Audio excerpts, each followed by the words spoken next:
Honorables invités, mes chers administrateurs, mes chers adhérents, je suis ravie et honorée de vous retrouver de nouveau à cette nouvelle opportunité de progrès offerte par votre association. L'Association pour le progrès des dirigeants qui souffle cette année sa 16e bougie. Depuis sa création, APD Maroc s'est volontairement engagé à accompagner le cadre dirigeant dans sa formation, mais aussi information. Inspiration, partage et échange d'idées et d'expériences.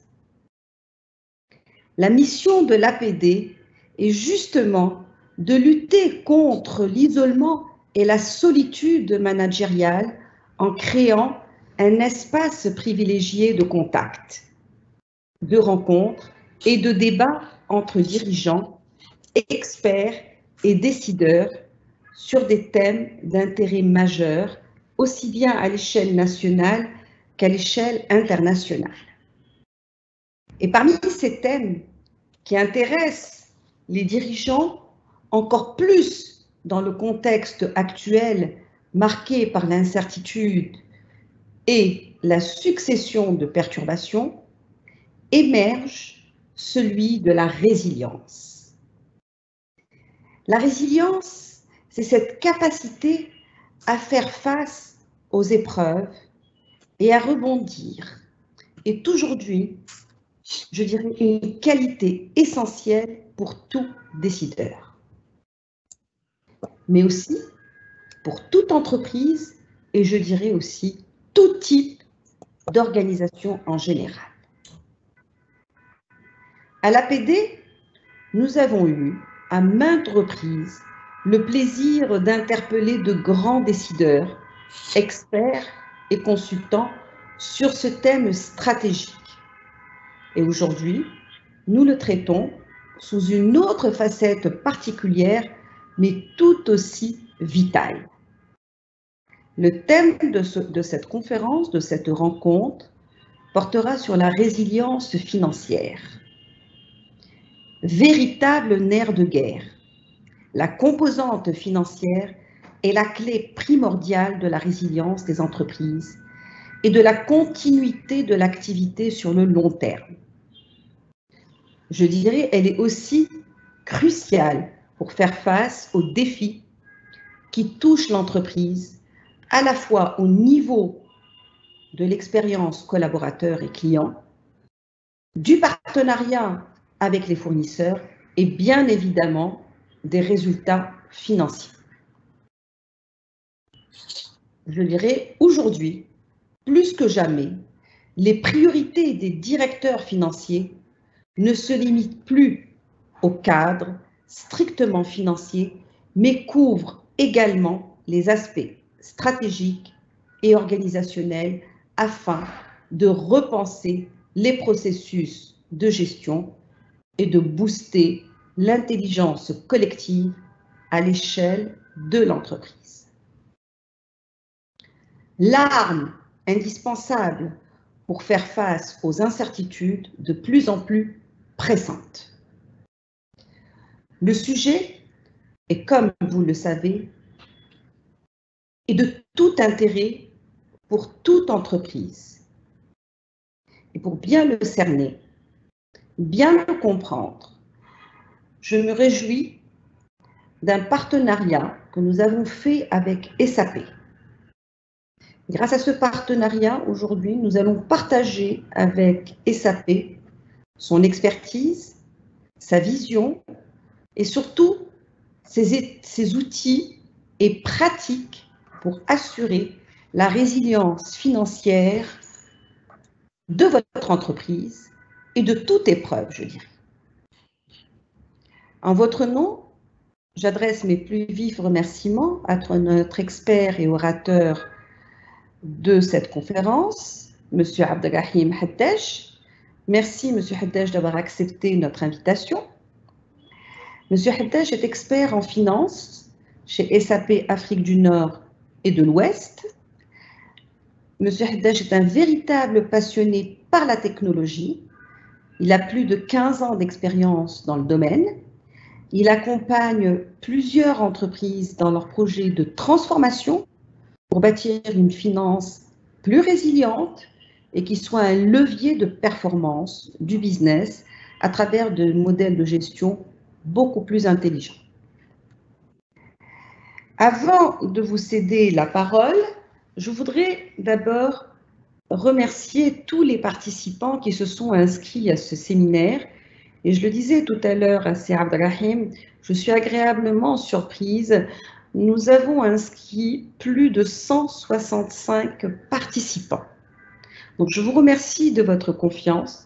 Et parmi ces participants, nous avons des cadres dirigeants de Tunisie, d'Algérie, du Mali, de la Guinée, du Sénégal, de la Côte d'Ivoire et du Cameroun.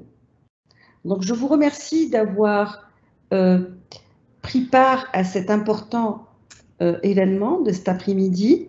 Notre conférence durera à peu près, la présentation va durer à peu près 1 heure. Et ensuite, nous ouvrirons donc un débat qui durera à peu près 1 demi-heure. Vous pourriez donc poser vos questions sur la fenêtre, bien sûr, de droite de votre écran, où il y a donc l'endroit où on pose les questions.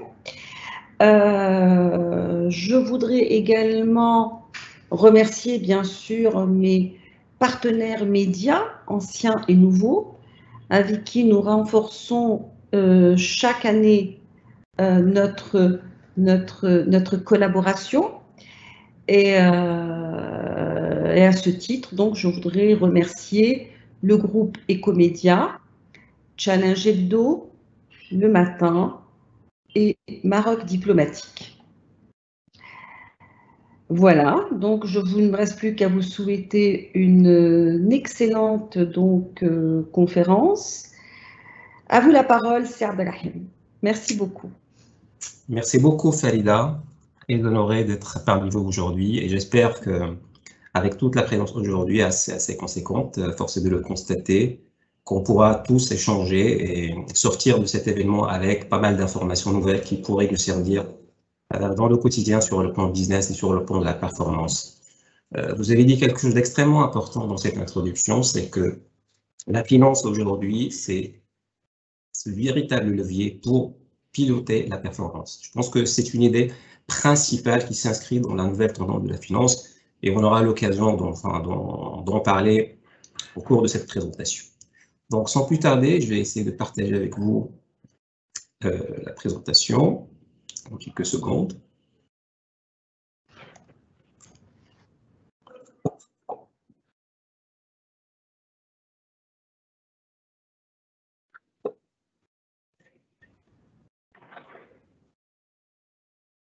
Vous me dites, vous arrivez à voir? Oui, très bien, on le voit bien. Parfait. Donc, sans plus tarder, donc, je pense que le thème d'aujourd'hui, le sujet d'aujourd'hui, tel que ça a été expliqué par Farida aujourd'hui, donc la résilience financière dans des périodes de crise, dans des périodes d'incertitude. Alors, crise, incertitude, difficulté. Ce qu'on peut dire, c'est qu'aujourd'hui, le plus difficile dans une période de crise est le sentiment d'incertitude. Donc, c'est un sentiment qui s'installe et qui peut être très paralysant. Donc, pour plusieurs niveaux, que ce soit sur le plan économique, que ce soit sur le plan financier, ou même à titre personnel. Donc, beaucoup de questions se posent dans nos esprits lorsqu'on fait face à ce genre de situation. Comment y faire face? Comment faire face à des situations aujourd'hui qu'on n'a jamais connues auparavant? Comment se comporter face justement à des comportements auxquels on doit faire face pour la toute première fois? Donc, il y a beaucoup de questions, beaucoup d'incertitudes.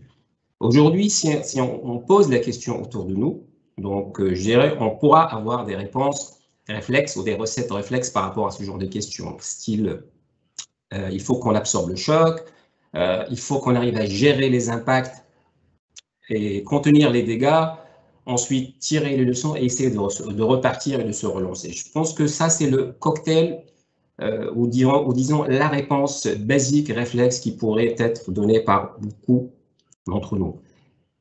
Mais d'autres seraient davantage sur un élan, on va dire, plus proactif, plus dans l'anticipation. Donc des réponses de type, aujourd'hui, pourquoi ne pas avoir la capacité d'anticiper ce genre d'événement? Pourquoi ne pas être préparé à l'avance? D'accord? Donc, à minima, disposer d'un mécanisme ou d'un dispositif qui va nous permettre, lorsque la crise s'installe, lorsqu'une période d'incertitude s'installe, de pouvoir l'atténuer, donc atténuer son impact.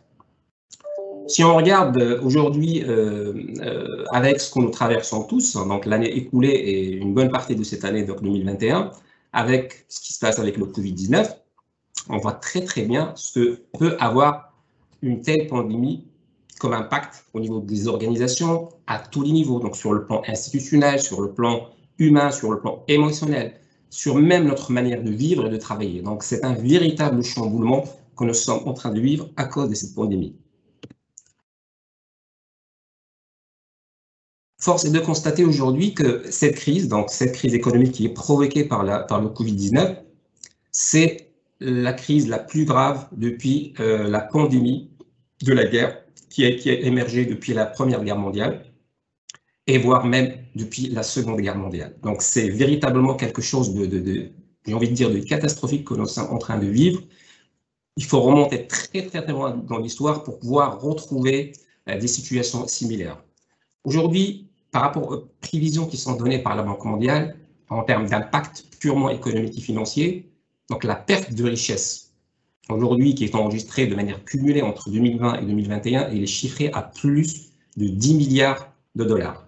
Et là, on parle d'un impact qui est immédiat. On ne parle pas de l'impact du coup global de cette pandémie sur le long terme, parce que ce genre de pandémie, lorsqu'elles s'installent, elles vont provoquer des impacts véritablement à long terme, notamment sur tout ce qui est investissement et éducation. Qui dit pandémie, des crises, dit forcément une récession économique. Donc une récession également, lorsqu'elle s'installe, elle va provoquer justement ces effets à long terme. Donc aujourd'hui, selon les mêmes prévisions, le retour à la normale ne devrait se produire qu'à partir de 2023. Donc l'année d'inflexion serait normalement l'année de 2023 où tout le monde espère revenir à la normale de manière complètement établie. Alors, des impacts du Covid-19, donc c'est un impact planétaire, donc personne n'y a échappé malheureusement. Toutes les régions, tous les pays, que ce soit des pays développés, enfin les pays moyennement développés, les pays moins développés ou sous-développés. Donc notre région, donc la région MENA, n'a pas échappé à cette règle. Aujourd'hui, la région connaissait déjà sur le plan humain, sur le plan de la pauvreté, des taux assez élevés en matière de pauvreté. Donc le taux de pauvreté se situait à hauteur de 7,2% en 2018. Aujourd'hui, et selon les estimations de la Banque mondiale, et à cause justement de cette pandémie et ses impacts, elle a fait basculer dans la pauvreté 8 millions de personnes supplémentaires. En plus de ça, 18 millions de personnes sont contraintes de vivre avec moins de 5,5 $ par jour, ce qui est dramatique aujourd'hui.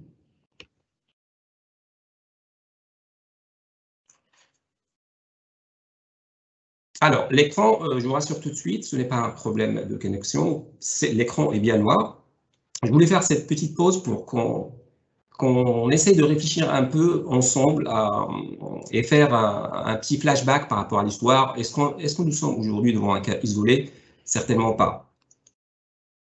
Si on regarde un peu dans l'ère de l'histoire, bien entendu, le Covid-19 qui s'installe aujourd'hui, c'est au moins la 6e pandémie mondiale depuis la grande pandémie de grippe de 1918.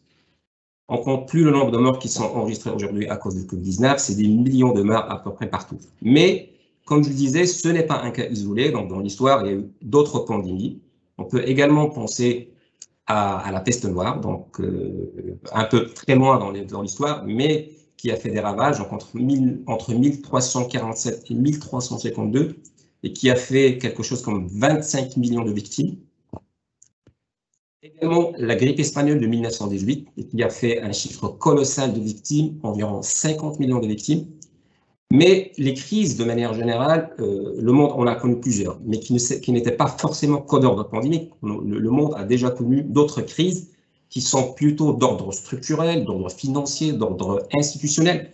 Donc, si on regarde un peu dans l'histoire toujours, il y a l'hyperinflation en Allemagne entre 1914 et 1924, donc une hyperinflation causée principalement par la Première Guerre mondiale. Donc, cette inflation, elle avait enregistré des pics monstrueux en 1923, donc ce qui avait provoqué une chute dramatique du mark à l'époque, et ça avait plongé l'Allemagne dans une pénurie alimentaire phénoménale. D'ailleurs, ce qu'on voit ici sur cette image, c'est une dépêche du Petit Journal qui date du 7 mars 1915, où on voit une émeute des femmes à Berlin en Allemagne. Donc, celle de 1929, le jeudi noir, on en a tous entendu parler au moins une fois, donc le fameux jeudi noir, le crash boursier au New York. Donc, ce crash, il avait provoqué des dégâts financiers et économiques significatifs. On peut noter la fermeture de plus de 76 000 entreprises qui avaient fermé sur le sol américain. Mais qui dit problème économique américain dit forcément un problème économique mondial, donc ça s'est répandu dans le monde entier.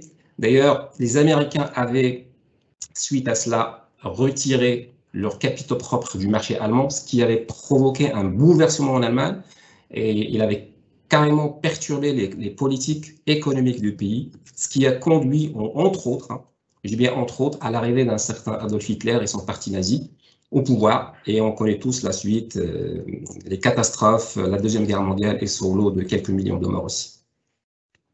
Plus récemment dans l'histoire, la crise financière de 2008, je pense qu'on s'en rappelle tous. Une crise financière qui a démarré aux États-Unis, donc qui s'est répandue pareil un peu partout dans le monde et qui a créé une sacrée récession économique. On parle d'une baisse de l'activité de manière spectaculaire. Donc le commerce mondial, il avait chuté de plus de 10% entre 2008 et 2009. Les impacts sur les gens, sur le niveau d'emploi, sur le chômage, bien entendu, a été ressenti. Donc, plus d'1 million de personnes, malheureusement, ont été poussées vers le chômage. Plusieurs pays, plusieurs organisations, plusieurs régions ont lancé des plans de reprise, économiques, mais ça avait pour effet de plonger les institutions et les administrations dans une phase d'explosion de dette publique, ce qui n'avait pas arrangé les choses. Donc aujourd'hui, cette récession, elle avait entraîné le monde sur pas mal d'années où plusieurs institutions financières et économiques ont souffert.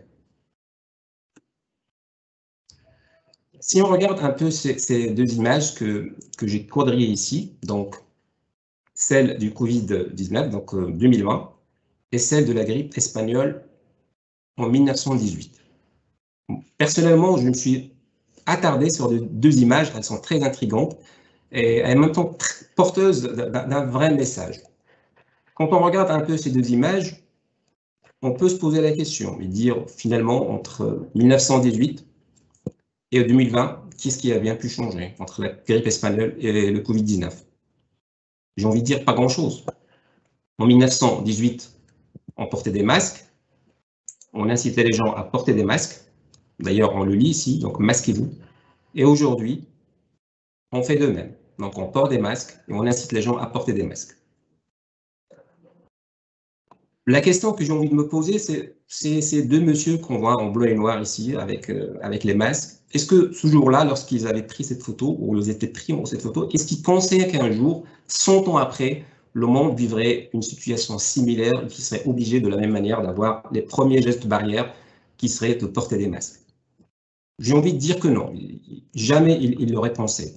Et donc, c'est véritablement la question que j'essaie de me poser et que j'essaie qu'on se la pose tous. Est-ce qu'aujourd'hui, on est à l'abri d'une autre crise pandémique? Est-ce qu'aujourd'hui, le Covid-19 est une fin d'épisode? C'est une question. Mais malheureusement, la réponse est négative. La réponse est malheureusement non. On est très loin d'être à notre dernier épisode en matière de pandémie.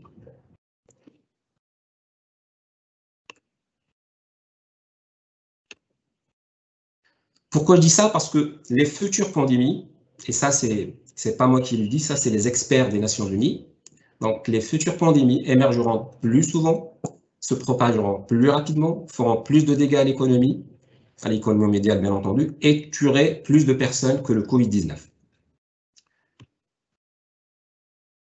Selon l'IPBES, qui est la plateforme intergouvernementale sur la biodiversité et les services écosystémiques, on estime aujourd'hui qu'il existe encore 1,7 million de virus qui ne sont pas découverts chez les mammifères et les oiseaux, dont près de 850 000 qui pourraient avoir la capacité d'infecter les humains. En fait, aujourd'hui, quand on lit ça, est-ce qu'on est étonné? Franchement, pas vraiment, parce qu'il n'y a pas véritablement de surprise par rapport aux origines, par rapport à la manière de transmission, notamment par rapport au Covid-19, mais par rapport à toutes les pandémies, en fait. C'est principalement le changement dans notre mode de vie qui crée en quelque sorte l'environnement propice à l'expansion des pandémies. C'est en fait l'expansion et l'intensification de l'agriculture, la production, la consommation non durable, qui perturbe la nature et qui augmente les contacts entre la faune, le bétail, les agents pathogènes et les humains. Donc, le docteur Daszak, Peter, qui est le président de l'atelier IPBES, dit clairement que par rapport à cela, aujourd'hui, on est véritablement sur une voie pandémique, que plutôt être sur une fin d'épisode pandémique. Donc, c'est véritablement quelque chose qui devrait nous alerter, qui devrait nous faire réfléchir à pas mal de choses. D'ailleurs, aujourd'hui, j'ai choisi cette image parce qu'elle résume un peu ce que j'ai envie de dire comme message à travers ce slide. C'est qu'aujourd'hui, nous naviguons dans un monde d'incertitude. Ça, c'est une certitude, le fait de naviguer dans l'incertitude. Aujourd'hui, ce qu'il faut voir, c'est que le Covid-19, il faut le voir comme un dernier signal d'alarme et non une fin d'épisode. Aujourd'hui, le monde devrait intégrer, tout le monde devrait intégrer dans son esprit que nous naviguons dans un monde d'incertitude et c'est quelque chose qui doit faire partie intégrante des affaires modernes aujourd'hui. D'ailleurs, tous les processus stratégiques sur lesquels reposent nos institutions, nos organisations, nos entreprises doivent intégrer cette donne dans la mise en place de ces scénarios. Aujourd'hui, clairement, il faut développer la capacité de faire face à ces incertitudes, de se transformer, de faire de cette incertitude non pas une crise, mais véritablement une opportunité pour partir de l'avant et pour créer de la richesse. Aujourd'hui, la principale réponse à ce mode de fonctionnement, c'est l'organisation résiliente. Alors, rapidement, qu'est-ce qu'on veut dire par une organisation résiliente? Une organisation résiliente, aujourd'hui, en quelque sorte, c'est une entreprise qui va pouvoir planifier et investir en fonction des perturbations qui l'entourent et qui est capable de faire preuve d'adaptation et de résistance et qui va disposer de plusieurs capacités qui lui permettent de rebondir et de repartir rapidement. C'est la principale définition qui est très claire et très précise et très directe qu'on peut donner par rapport à une organisation qui serait résiliente. Cette organisation, telle qu'on le voit ici sur cette image, elle repose sur 3 piliers principaux. Donc, bien entendu, c'est la résilience financière. Donc, c'est ce qui va permettre à l'entreprise, en quelque sorte, d'avoir les capacités de gérer ses finances, mais de gérer ses finances en faisant face à ces événements très impactants. Donc, notamment en matière de gestion de revenus, en matière de liquidité, en matière d'actifs, et j'en passe. Le volet opérationnel, c'est quelque chose qui a son importance également parce que c'est ce qui va permettre en quelque sorte à l'entreprise d'absorber le choc par rapport à son personnel, par rapport à ses données, et par rapport à ses technologies, par exemple. Et le dernier élément, c'est l'image de marque ou la réputation, donc c'est la perception. C'est en quelque sorte avoir de la résilience pour pouvoir gérer de manière précise et garder l'image de marque de l'entreprise intacte vis-à-vis du monde externe et comme ça fidéliser dans un milieu incertain son parc client. Bien entendu, aujourd'hui, on va se focaliser principalement sur le thème financier et donc l'organisation résiliente par rapport à la finance. De manière très concrète aujourd'hui, si on pose la question aux ressources financières, donc aux managers financiers dans l'absolu, que ce soit les CFO, les directeurs, les trésoriers, donc aujourd'hui, leur principal souci, donc là, c'est de minimiser les risques et les impacts par rapport à cette crise, maintenir la continuité des activités et sortir de cette période encore plus fort. Donc ça, je dirais, c'est l'élément fondamental auquel un processus de résilience ou une organisation résiliente devrait faire face aujourd'hui.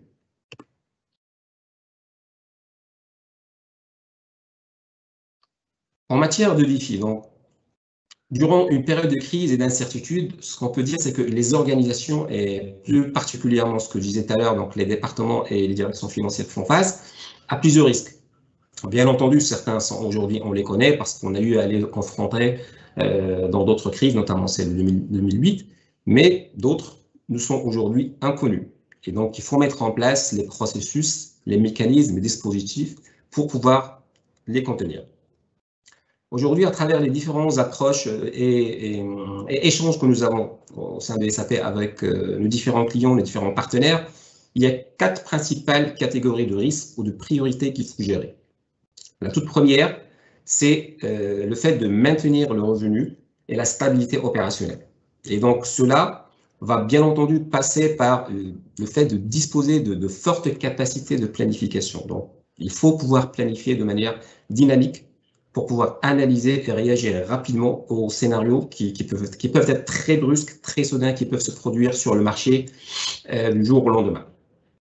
Donc, et pour cela, il faut justement disposer de socles fonctionnels, pour ne pas dire d'outils, puissants qui puissent vous donner une gestion optimale de votre cœur financier, notamment en matière de clôture financière, par exemple, parce que la visibilité financière passe également par le fait de disposer d'un processus de clôture financière qui soit efficient, qui soit efficace, qui soit rapide, qui vous donne de la visibilité le plus tôt possible, pour que vous soyez en mesure de publier vos chiffres le plus tôt possible, mais également sur votre chaîne de paiement. Et c'est un élément extrêmement important dans une période d'incertitude, le fait de maintenir votre chaîne de paiement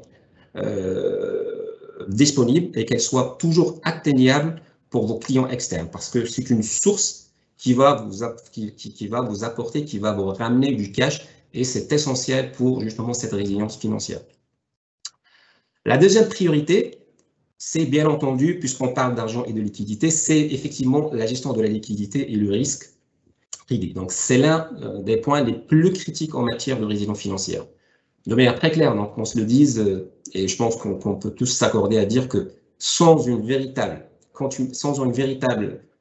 gestion de liquidité et de prévision précise de votre liquidité, on ne peut pas parler d'une continuité de business. C'est extrêmement difficile, pour ne pas dire impossible. Donc, la gestion des risques liés à la liquidité est l'un des points les plus critiques que les CFO doivent relever justement durant cette période d'incertitude. Le troisième élément, donc, ou le troisième risque, ou la troisième priorité sur laquelle il faut faire le focus, c'est que aujourd'hui, quand on regarde un peu par rapport à ce qu'on vit aujourd'hui en matière de Covid-19, en matière de confinement, c'est l'impact qui a été ressenti sur la supply chain. Pourquoi? Parce qu'aujourd'hui, les fournisseurs ont rencontré pas mal de problèmes, donc il y a des obstacles, les gens ne peuvent pas se déplacer, ils ne peuvent pas livrer les produits, donc beaucoup de contraintes. Les clients, de la même manière, sont obligés de s'adapter parce qu'ils ont une chaîne d'approvisionnement qu'ils doivent assurer. Des fois, ils sont obligés de revoir en quelque sorte leur portefeuille produit, revoir très rapidement et s'attacher les services de d'autres partenaires de manière très rapide, être confrontés à de nouvelles réglementations tarifaires, notamment par rapport à des frais de douane, parce qu'ils font appel à des fournisseurs peut-être étrangers avec lesquels ils ne sont pas habitués à traiter. Donc, un certain nombre de contraintes auxquelles on ne faisait pas forcément face, pas au même niveau d'intensité. Le quatrième élément, puisqu'on parle de confinement, donc les gens sont confinés chez eux et donc obligés de travailler à distance, c'est le quatrième élément que j'essaie de mettre en exergue aujourd'hui, c'est l'accès distant à l'information. Donc, il est un accès distant à l'information, forcément, il va dire la gestion des accès et donc la gestion de la sécurité qui va avec derrière. J'ouvre une petite parenthèse, je ne peux pas m'empêcher de penser aujourd'hui sans les nommer, hein, donc j'ai vu quelques cas d'entreprises durant ma carrière, des entreprises qui avaient fait le choix bien longtemps. Donc, leur choix, ça n'a pas été dicté aujourd'hui par cette crise de Covid-19, mais elle a été dictée principalement par leur volonté d'améliorer l'expérience de leurs utilisateurs, parce qu'ils croyaient fortement dans le fait d'améliorer l'expérience de leurs utilisateurs, de leur fournir de la flexibilité, de la mobilité, est en soi un levier à la performance individuelle et donc collective, ce qui va forcément être bénéfique pour l'entreprise sur un plan purement business. Donc, bien longtemps le Covid, ils avaient déjà investi dans les PC portables. Donc, ils ont donné pratiquement à tout leur personnel des PC portables, surtout que les PC portables aujourd'hui, si on regarde un peu le prix d'achat d'un PC portable, surtout lorsqu'on fait une acquisition au groupe, le prix moyen, le coût de revient moyen, c'est pratiquement le prix d'un desktop. Donc, certaines entreprises ont fait ce choix d'aller vers cette flexibilité. D'autres entreprises, sans nommer les entreprises, ils avaient fait des choix de rester sur un mode classique, où le PC portable, rien que le PC portable, a toujours été perçu comme un avantage qui ne peut pas être donné à tout le monde, malheureusement. Donc aujourd'hui, avec le Covid-19, du jour au lendemain, un confinement général, les gens sont bloqués chez eux, donc on a directement vu la différence entre des entreprises qui avaient fait le choix, rien que sur cet aspect, de favoriser la mobilité de leur personnel, versus d'autres entreprises qui avaient fait le choix de gérer les choses à l'ancienne. Donc, une entreprise qui était opérationnelle, même en cas de confinement, ne serait-ce que sur l'aspect accès à l'information, et d'autres entreprises qui étaient du jour au lendemain bloquées à cause d'un blocage et d'un confinement général auquel nous avons tous été soumis.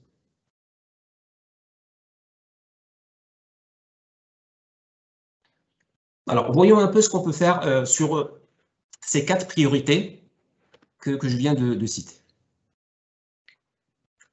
Alors, nous avons identifié les 4 rubriques, donc de manière directe. Donc aujourd'hui, on va se focaliser sur l'optimisation du fonds de roulement, la gouvernance des accès, la conformité par rapport au commerce international, notamment par rapport au choix et à la vérification de nouveaux partenaires, par rapport à la supply chain, et le dernier point qui serait la continuité au niveau de la clôture financière. Alors, en matière de fonds de roulement de trésorerie de manière générale, il y a plusieurs challenges pour gérer convenablement et proprement le cash flow. Donc, en pole position, bien entendu, on peut noter la nécessité de disposer d'une visibilité en temps réel sur votre position de trésorerie. Ça, c'est fondamental.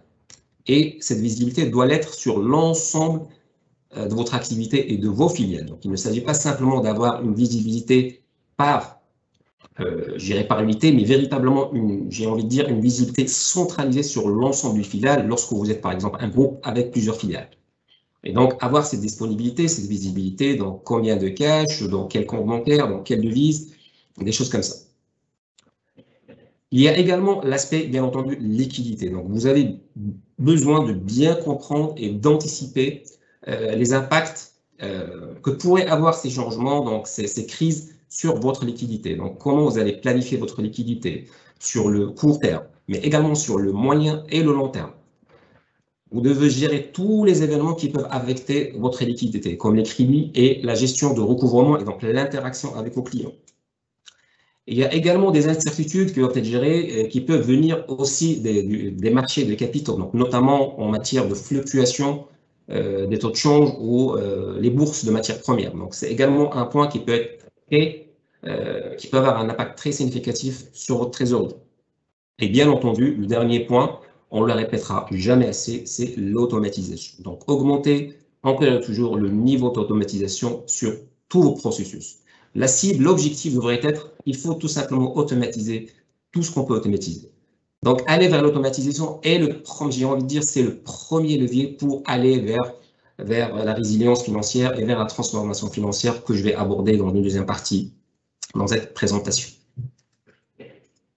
Pourquoi l'automatisation? Parce que aujourd'hui, si on prend un exemple très simple, hein, donc, qui serait par exemple un processus de paiement au niveau de vos fournisseurs, c'est un processus de paiement qui va nécessiter très certainement plusieurs signataires, donc plusieurs signatures.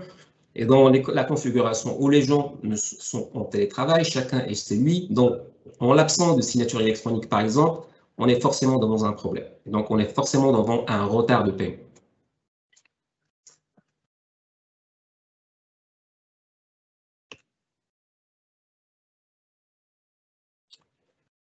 Pour ce faire, vous devez, bien entendu, donc, en matière de bonnes pratiques et des choses qu'il faut intégrer donc, en matière de fonctionnalités et d'outils,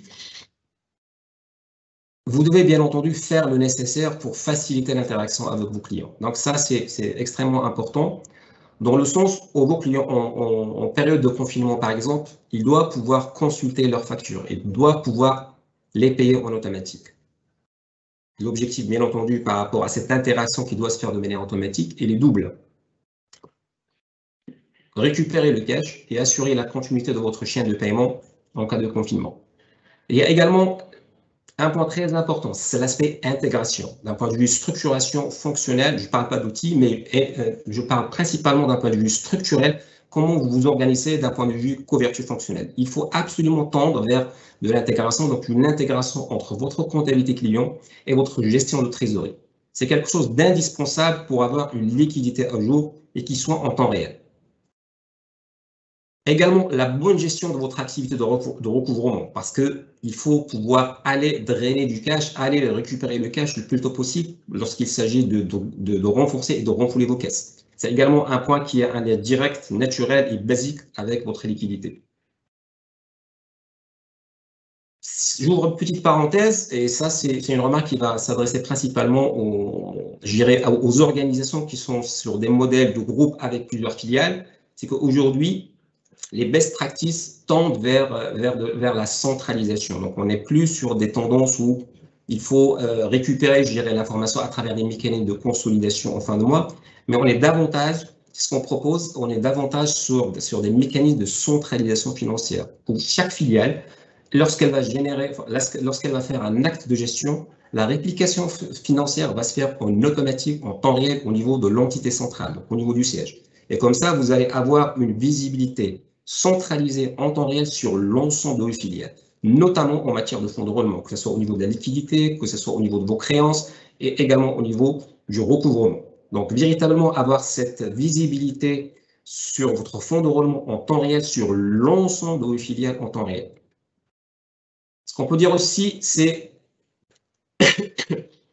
la partie prévision et planification de votre liquidité. Aujourd'hui, ce qu'on propose et ce qu'on recommande, c'est véritablement de mettre en place une organisation fonctionnelle et technologique qui vous permette d'obtenir une visibilité en automatique et en temps réel sur votre position de trésorerie. Donc, avoir par exemple une visibilité sur une semaine, mais également pouvoir avoir des possibilités de prévision sur du moyen terme, qui peut aller jusqu'à 3-4 mois, voire même sur du long terme.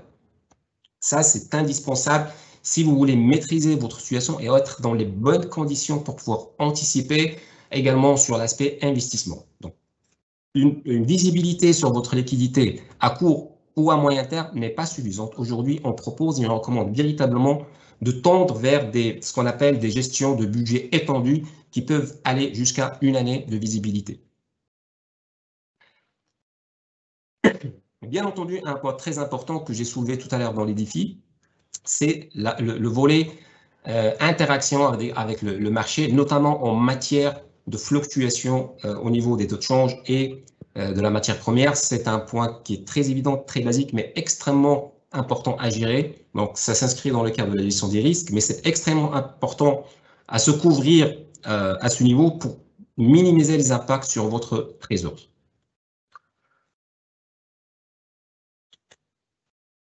Le deuxième aspect, c'est l'aspect sécurité et gestion des accès. C'est un sujet, on va dire, qui s'invite par évidence par rapport à ce qu'on a vécu avec cette pandémie et qui va s'installer dans la durée. Pourquoi? Parce qu'aujourd'hui, le défi par rapport aux accès est induit naturellement par l'explosion du télétravail. Naturellement, le personnel, il a besoin d'accéder aux données professionnelles. Donc, c'est un genre d'accès naturellement qui peut avoir des risques par rapport à l'intégrité des données, donc par rapport à l'organisation, un certain nombre de choses. Donc, c'est quelque chose qu'il faut véritablement monitorer, c'est quelque chose qu'il faut pouvoir sécuriser. Aujourd'hui, parmi les choses qui rendent l'aspect accès difficile, c'est que si certaines structures aujourd'hui qui ont opté pour, on va dire, le télétravail, ils avaient également opté pour du remplacement temporaire parce que certaines ressources ne pouvaient pas travailler à distance. J'ai donné tout à l'heure le cas d'une structure qui avait opté pour un mode classique, qui n'avait pas favorisé l'attribution de PC portables. Donc, c'est une structure qui s'inscrit dans ce cas de figure. Donc, ils étaient obligés de remplacer temporairement certaines ressources, soit parce que effectivement les gens ne peuvent pas se connecter, soit ils ne sont pas équipés, soit ils n'ont pas de possibilité de connectivité, soit ils ont par exemple une mauvaise connexion, ou soit tout simplement par effet de Covid, ils sont sous quarantaine. Donc naturellement, ces nouvelles ressources, ils ont besoin naturellement d'accéder rapidement à la formation, donc d'accéder rapidement à la donnée. Donc cette gestion, on va dire, j'ai envie de dire, dans l'urgence de l'accès, peut cacher un certain nombre de risques qu'il faut pouvoir gérer. Et bien entendu, donc le risque classique auquel sont soumises toutes les entreprises, et encore plus lorsqu'elles sont en mode télétravail, c'est le risque d'intrusion et le risque de piratage, et donc tout le volet cybersécurité.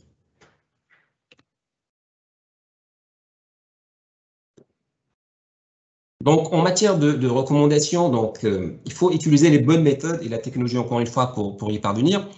Donc, aujourd'hui, vous devez être en mesure bien entendu, de donner des accès qui soient simplifiés au système de l'entreprise. Ça passe par l'automatisation et l'administration des rôles et autorisations. Aujourd'hui, on doit plus être sur des attributions, par exemple, de mots de passe qui se feraient en mode manuel. Il faut obligatoirement réduire ce genre d'échange à travers du mailing ou à travers des appels qui peuvent se faire sur un centre de support ou des choses similaires. Il faut pouvoir éliminer les procédures de connexion distinctes. Aujourd'hui, beaucoup d'entreprises, et ce n'est pas toutes, elles sont sur des modes applicatifs hétérogènes. Donc, ils ont plusieurs applicatifs, plusieurs solutions. Donc, ils doivent aujourd'hui éliminer ce qu'on appelle les procédures de connexion distinctes. Il ne faut pas être pour chaque système, avoir sa propre procédure de sécurité, sa propre procédure d'accès. C'est extrêmement difficile à gérer, notamment en matière de confinement. Donc, la recommandation, c'est de tendre, c'est d'aller vers des tendances d'authentification unique, le single sign-on. Donc, aujourd'hui, la technologie le permet, donc permet d'avoir des authentifications qui soient uniques et qui sont très sécurisées et qui facilitent la vie à tout le monde, à la fois à vos utilisateurs, mais également à vos administrateurs. Il y a également l'aspect, le volet temporaire, donc le changement au niveau de vos employés, les employés qui sont staffés de manière temporaire. Donc, il y a un changement et une dynamique de provisioning et de déprovisioning qui est très rapide, notamment par rapport à ces demandes qui sont urgentes. Donc, ce qu'il faut noter par rapport à ça, c'est qu'il faut pouvoir contrôler la cohérence lorsque vous donnez des accès de manière rapide. Je donne un exemple simple, c'est qu'il faut absolument éviter que vous soyez dans des situations de conflit d'intérêts. Il ne faut pas compter sur l'humain pour faire des contrôles de cohérence. Typiquement, un utilisateur à qui, parce qu'on a fait les choses très rapidement, à qui on va donner une autorisation de créer le fournisseur, et en même temps, avec ses coordonnées bancaires bien entendu, et en même temps, on lui donne l'autorisation et le privilège de payer le fournisseur. Bien entendu, c'est un risque, à moins que ça soit fait de manière préméditée, complètement assumée. Il y a certaines structures et organisations qui le font principalement par manque de ressources, mais si on veut tendre sur des bonnes pratiques, il faut véritablement gérer ces niveaux de cohérence et éviter qu'on soit dans des situations de conflit d'intérêts ou ce qu'on appelle dans notre jargon, véritablement assurer une séparation des tâches.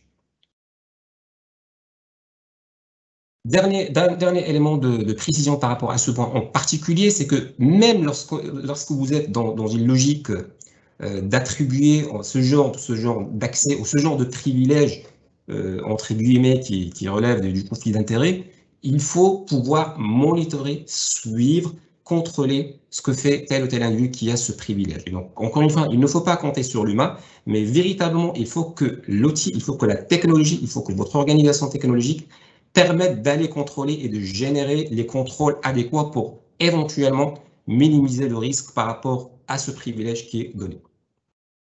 Et le dernier point avec lequel je clôture cette partie sur les risques, c'est la capacité à suivre ce qu'on appelle les super utilisateurs. Aujourd'hui, lorsqu'on est, oublions le Covid-19, oublions la pandémie, oublions le télétravail, lorsqu'on est en mode présentiel, on a tous vu, au moins une fois dans notre carrière, face à des situations de blocage, face à des situations d'urgence, qu'on soit dans l'obligation, dans l'urgence de donner un accès super puissant à un utilisateur, avec tous les accès, tous les privilèges, juste pour débloquer rapidement. Déjà, ça en soi, quand on est en présentiel, ça peut poser problème. Lorsqu'on a ce genre de privilège et qu'on est en mode télétravail, je pense que le risque par rapport à ce genre de privilège peut être dévastateur. Donc aujourd'hui, c'est quelque chose qu'il faut absolument pouvoir suivre. Lorsque vous donnez ce genre de privilège, il faut que vous disposiez de capacités qui vous permettent de véritablement tracer, de suivre ce que fait en l'occurrence la personne ou les personnes qui ont ce genre de privilège.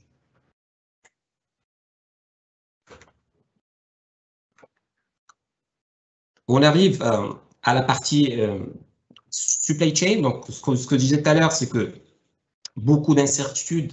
La supply chain, donc aujourd'hui, elle a fortement souffert à cause de ces perturbations. Et force est de constater que une supply chain qui est perturbée, qui est fortement perturbée, peut avoir de fortes incidences sur vos finances. Donc clairement, en matière de défis, donc vous devez faire preuve d'agilité en développant des stratégies de sourcing qui soient agiles, surtout avec des situations comme ce qu'on est en train de vivre aujourd'hui.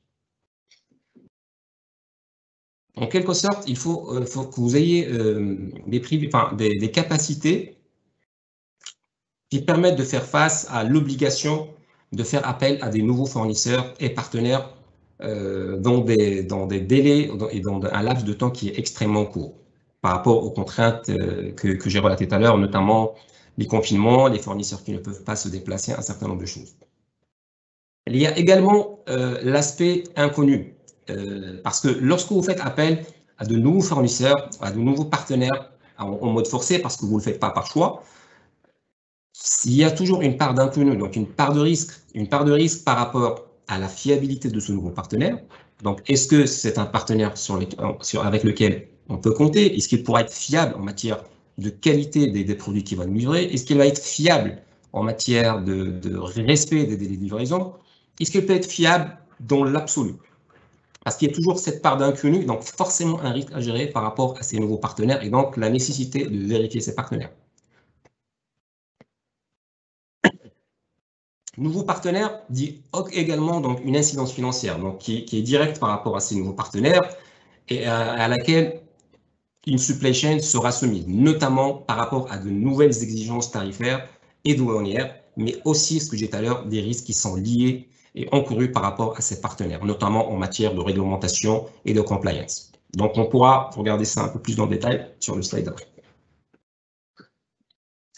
Donc aujourd'hui, notre recommandation par rapport à cet aspect de la supply chain, c'est d'opter pour une structure ou un socle qui va vous permettre d'assurer déjà une communication qui soit fluide et tracée avec vos partenaires.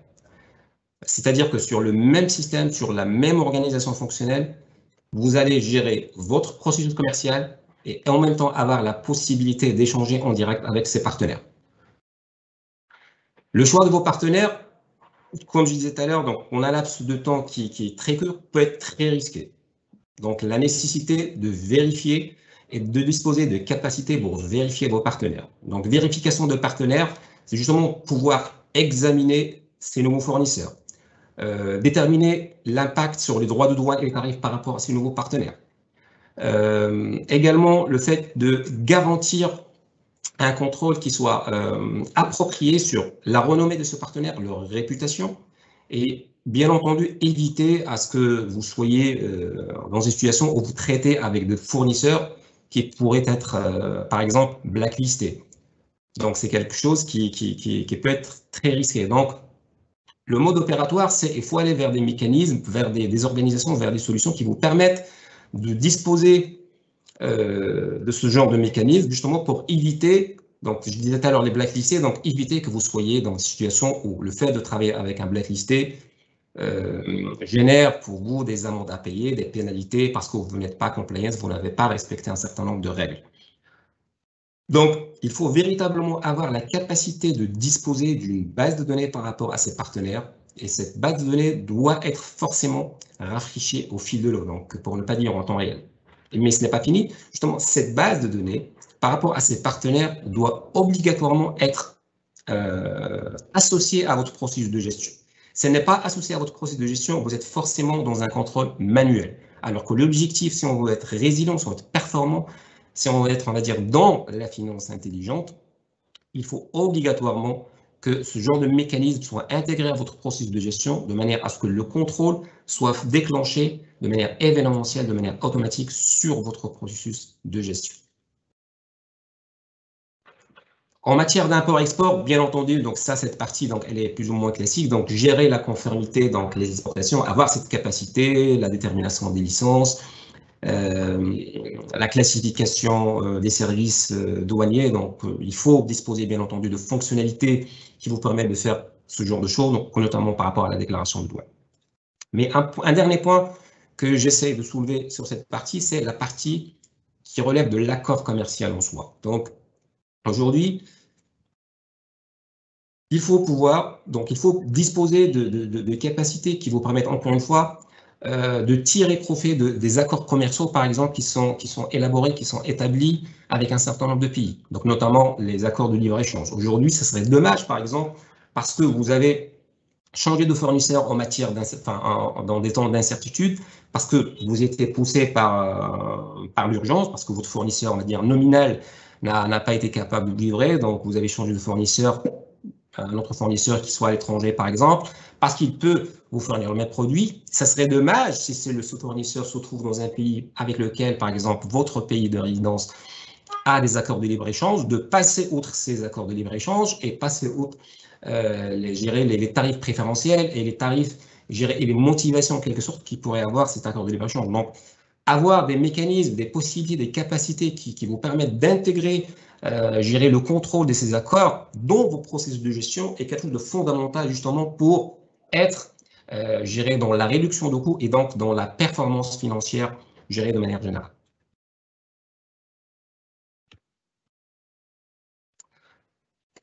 Le quatrième axe, donc c'est le volet clôture.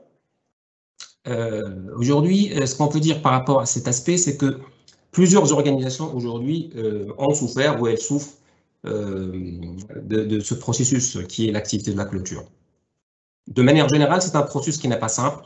Et il est davantage parce que les gens aujourd'hui, pour une bonne partie, on va dire, sont en mode télétravail. Donc, il faut véritablement trouver le moyen pour pouvoir gérer un certain nombre de choses, notamment en matière de collaboration, de coordination, d'accord? Également, pouvoir trouver le moyen d'accéder à l'information et surtout permettre, on va dire, une fluidité dans le processus et une gestion de ce processus de manière accélérée. Parce qu'aujourd'hui, si on est dans une logique de visibilité financière, si on est dans une logique d'avoir l'information le plus tôt possible, dans une logique de temps réel, le principal processus qui vous permet d'avoir géré cette visibilité sur l'ensemble de votre activité, c'est le processus de clôture. Donc, plus il est rapide, plus il est efficace, le mieux c'est pour vous parce que vous allez avoir suffisamment d'informations bien avant la concurrence pour éventuellement prendre un certain nombre de décisions, également avoir les éléments pour pouvoir publier les informations, parce que aujourd'hui, c'est également une tendance, donc la course à la publication des chiffres. Donc, c'est un processus qui est clé au niveau de la gestion financière qui se doit d'être géré de manière différente, bien avant cette pandémie, mais aujourd'hui, il l'est davantage. Alors, aujourd'hui, En une phrase, donc, notre principale recommandation, c'est qu'il faut tendre, il faut aller vers ce que nous appelons des clôtures en mode continu. Donc aujourd'hui, pour être sur ce mode de clôture continue, donc pour faire le contraste, juste pour situer un peu la différence par rapport à un mode de clôture qui est classique, le mode de clôture qui est classique, généralement, donc toute l'activité de clôture, elle est exécutée dans une fenêtre de clôture. Donc il y a une date d'arrêté, juste après la date de l'arrêté, donc il y a l'exécution de toutes les tâches qui relèvent de l'activité de la clôture. Donc forcément un goulot d'étranglement, forcément une charge sur les ressources, forcément une charge au niveau de la coordination, un certain nombre de choses. Aujourd'hui, ce qu'on propose, c'est véritablement d'être sur une logique, j'ai envie de dire, lissée, qui est continue dans le temps. Vous n'avez pas besoin d'attendre cette date d'arrêté pour déclencher un processus de clôture et que ça doit se faire de manière automatique par le système au fur et à mesure que vous avancez dans votre cycle ou votre période comptable. Donc, le premier élément de réponse sur lequel il faut absolument travailler, c'est qu'il faut travailler sur le volet réconciliation. Donc, il faut pouvoir minimiser la charge qui est liée à la réconciliation, aux tâches de réconciliation.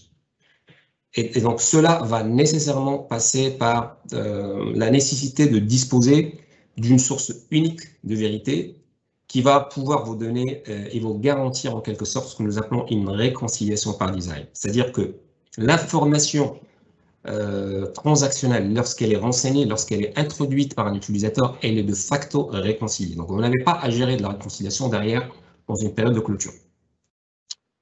Par exemple, ce modèle de données va vous permettre d'économiser tout l'effort qui est alloué à la réconciliation. Vous n'aurez pas, par exemple, à faire de la réconciliation en fin de mois entre la comptabilité générale et le contrôle de gestion. Donc, c'est un effort considérable qu'il faut pouvoir économiser dans ce processus de clôture.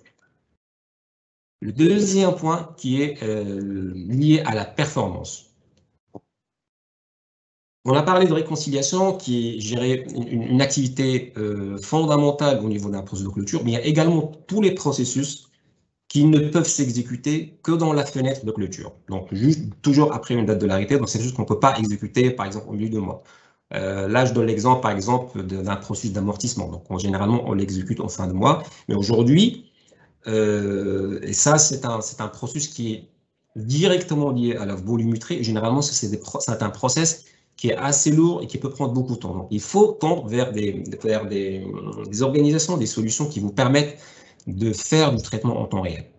D'accord? Donc, déjà, économiser tout l'effort, tout le temps de réconciliation et derrière, économiser également sur le temps de traitement machine. Donc, le volet performance est extrêmement important pour aller vers de l'accélération de l'activité de clôture. Le troisième aspect, c'est la coordination en soi qui est, on va dire, un élément central de la clôture, parce que la clôture, c'est forcément du multitâche et c'est du multi-ressources. Donc, c'est le travail d'une équipe. Sans coordination entre les membres de cette équipe, il y a forcément problème. Donc, aujourd'hui, la coordination, lorsqu'on est sur place, donc on travaille en physique, déjà la coordination, généralement, elle pose problème parce qu'il faut aller chercher l'information, appeler telle personne, envoyer un mail à telle personne, attendre la réponse. Donc, généralement, c'est assez fastidieux. Et essayez simplement d'imaginer comment on pourrait gérer la clôture si on est sur le même mode de fonctionnement, mais par contre, les gens travaillent de chez eux. Donc, c'est davantage un problème qui est accentué par l'effet de la pandémie Covid-19 ou toute autre pandémie qui nous pousserait à travailler de chez nous. Donc, aujourd'hui, il faut véritablement aller sur des plans de clôture ou des cockpits de clôture digitaux, de manière à ce que vous puissiez avoir toutes les personnes qui sont impliquées dans une activité de clôture, qui sont renseignées dans un cockpit de clôture ou dans un plan de clôture. Toutes les personnes vont recevoir leurs tâches et leurs attributions de manière automatique et que l'échange, la coordination qui se fait entre ces gens doit se faire à travers ce plan de clôture, donc un échange via workflow par exemple. Si moi, par exemple, je dois exécuter une tâche, je dois passer une OD, donc une fois que c'est fait, normalement, il y a une autre action, une autre tâche qui doit être déclenchée par une autre personne, donc la personne en question doit recevoir une notification. Donc on doit véritablement tendre vers son modèle de coordination et que c'est cette personne qui devrait recevoir sa tâche pour lancer son exécution, elle peut être notifiée directement sur son smartphone. Donc, il faut véritablement aller sur ce mode opératoire. Et bien entendu, donc, automatiser le maximum de tâches, donc aller sur de l'automatisation lorsque cela c'est possible en matière d'exécution de tâches. Donc, par exemple, on peut automatiser des tâches de clôture, par exemple, les charges répétitives qu'on peut retrouver généralement en fin de mois, comme les charges d'abonnement. Voilà, j'ai retrouvé le mot que je voulais dire. Le dernier aspect, donc, par rapport à cette gestion de clôture en mode continu, c'est bien évidemment tout le volet monitoring. Donc, véritablement, disposer de capacités, de tableaux de bord qui permettent au management de pouvoir suivre, même sur un smartphone, même sur une tablette, tout ce qui se passe par rapport à la clôture et d'être notifié en temps réel. Donc, on peut avoir un statut d'avancement par rapport à l'ensemble de l'activité, par rapport à chaque tâche, par rapport à des choses qui se passent mal sur certaines tâches. Donc, véritablement disposer d'une piste d'audit où on a une véritable vision sur tout ce qui se passe et un contrôle total sur tout ce qui a été fait et qui a fait quoi de manière très précise.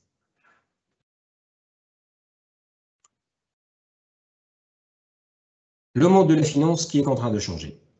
En effet, aujourd'hui, on a un peu introduit, je dirais, les 4 axes principaux pour justement développer cette résilience financière. Mais aujourd'hui, cette résilience financière ne peut se faire que s'il y a nécessairement un changement de la manière avec laquelle vos finances sont gérées. On ne peut pas être sur ou espérer ou avoir la volonté de véritablement développer une résilience financière si on continue à gérer nos finances de manière classique. C'est impossible, malheureusement. Donc, il faut véritablement changer la manière de faire. Aujourd'hui, le monde de la finance est en train de changer. Donc, clairement, donc, la composante financière, elle change. De manière générale, les modèles de gestion aujourd'hui qui sont les plus performants, c'est le modèle de gestion que procure l'entreprise intelligente. Donc, d'un point de vue business, c'est le modèle d'entreprise qui est le plus performant. Et pour justement opérer cette transformation, pour passer d'une entreprise en quelque sorte classique vers une entreprise intelligente, il faut opérer des transformations. Cette transformation, elle va reposer sur 3 transformations principales. Donc, la transformation des ventes, donc à travers la transformation de l'expérience client, donc notamment via des nouveaux business models qui viendraient répondre à de nouvelles exigences de nos clients, les clients, on le sait tous, ils sont de plus en plus exigeants aujourd'hui. Il y a également la transformation au niveau de la chaîne d'approvisionnement. C'est un élément extrêmement important sur lequel on insiste beaucoup. Donc, notamment avec plus de connectivité, donc sans trop rentrer dans le détail avec les IoT et j'en passe, mais également la transformation de la finance. Et ce n'est pas anodin, ce n'est pas une surprise que la transformation de la finance sur cette image soit au centre. Pourquoi? Parce qu'aujourd'hui, on est convaincu que la finance, elle représente en quelque sorte l'image du monde réel. Donc, c'est elle qui va traduire en quelque sorte la performance en chiffres et qui pourra nous dire si tel ou tel business model, est-ce qu'il est viable ou pas. Clairement, par exemple, la transformation des ventes, la supply chain ne peut progresser aujourd'hui que si la finance est capable de suivre et de soutenir le rythme. C'est quelque chose de fondamental. Aujourd'hui, les priorités des directeurs financiers changent clairement. Aujourd'hui, ils doivent guider les tâches organisationnelles pour améliorer les processus, pour élaborer de nouvelles stratégies. Donc, c'est véritablement une nouvelle ère, une nouvelle tendance pour laquelle toutes les organisations qui souhaitent et qui ont l'ambition de se transformer vers des entreprises intelligentes doivent absolument faire. Pour opérer cette transformation de la finance, aujourd'hui, comment faire? Quelle est la vision justement pour opérer cette transformation de la finance?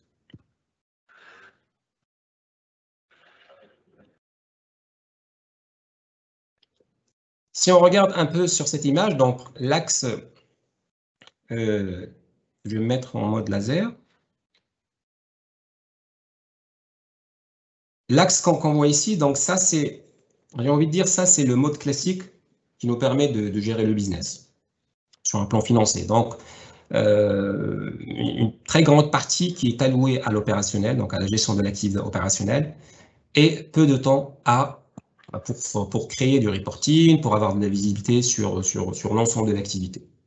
Bien entendu, donc avec l'évolution, les organisations tendent vers beaucoup plus d'automatisation et donc ils sont davantage sur ce modèle. Donc, beaucoup de gens parlent de digitalisation, c'est effectivement ce qu'on va sur cet axe. Donc, la digitalisation, c'est principalement le fait de revoir les parcours, de pouvoir automatiser les parcours et un certain nombre de processus, ce qui a pour effet immédiat, évident, j'ai envie de dire, de réduire tout le volet opérationnel à son strict minimum. On ne peut jamais réduire l'opérationnel à néant parce qu'on a toujours besoin de faire un peu d'opérationnel, donc ne serait-ce que pour valider une demande, un workflow ou quelque chose comme ça. Bien entendu, on va gagner plus de temps pour générer du reporting, avoir de la visibilité, bien entendu, en temps réel, parce que l'évolution nous permet aujourd'hui de générer du reporting en temps réel. Mais on est sur des capacités d'analyse prédictives qui sont extrêmement réduites. Pour le faire, généralement, on a besoin d'aller sur des outils, extrapoler les données, générer, croiser, faire un certain nombre de choses. On n'est pas sur des environnements communs pour pouvoir faire tout cela. Mais le plus important à noter ici, c'est que même cette visibilité ici, qui est donnée en temps réel, c'est une visibilité qui va toujours regarder vers l'arrière. Si vous produisez un rapport sur vos ventes aujourd'hui, c'est en quelque sorte, il vous raconte l'histoire ancienne sur ce que vous avez fait. Ce n'est pas une projection vers le futur qui vous permet de prendre des décisions fondamentales.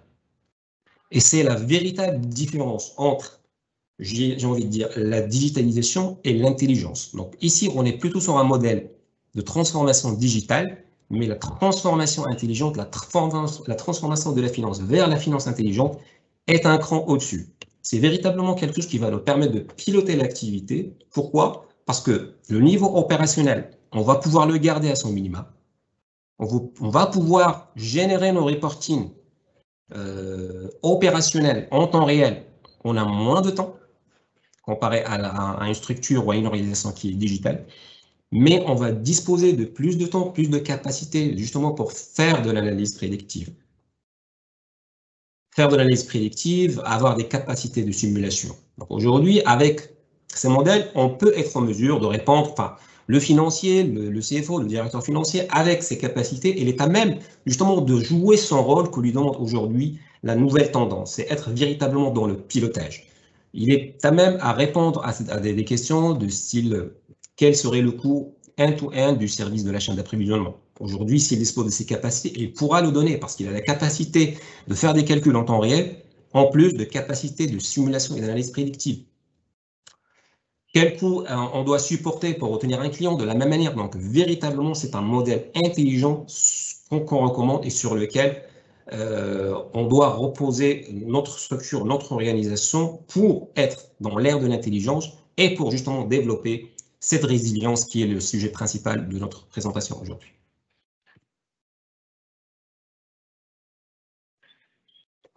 Sur cette image, ce qu'on voit ici, c'est tous les domaines de la gestion financière qui permettent à un CFO de véritablement avoir une gestion end-to-end, de bout en bout, de tout le processus financier. Donc, ça va aller de la planification, ça peut être la planification budgétaire, la planification de tout type, qui va aller jusqu'à la gestion du risque. J'ouvre juste une petite parenthèse. On peut se poser la question pourquoi la gestion des risques est une composante qui est introduite dans la gestion financière, parce qu'on estime aujourd'hui que le rôle du financier s'étend davantage à un pilotage de performance. Donc aujourd'hui, si on ne gère pas convenablement les risques par rapport à nos clients, d'accord, on peut avoir des soucis, donc on peut perdre une part de notre marché, donc forcément une baisse de revenus. Et c'est quelque chose qui est directement lié à la performance. Donc, c'est pour cela que c'est quelque chose qui est aujourd'hui intégré de manière très proche à la gestion financière. Donc, je disais que de la planification à la gestion des risques, en passant par tout ce qui est clôture comptable, tout ce qui est opération financière et bien entendu la gestion de la trésorerie, et notamment la gestion de la trésorerie de manière étendue pour avoir un calcul de liquidité, pour gérer les risques et j'en passe. Mais aujourd'hui, il ne s'agit pas de parler de couverture parce que aujourd'hui, c'est principalement le modèle de gestion qui est notre principal sujet, qui est la transformation de la finance vers la finance intelligente pour justement être résilient. Et ça ne peut se faire, ça ne peut se passer qu'à travers une utilisation accrue des nouvelles technologies. Donc, il faut pouvoir disposer de capacités d'utiliser de manière embarquée dans vos processus de gestion les nouvelles technologies. Donc, on peut, par exemple, à titre d'exemple, parler de machine learning qui vous permettrait, à titre d'exemple, de booster les opérations de rapprochement au niveau de vos créances et donc réduire les DSO et le bad debt.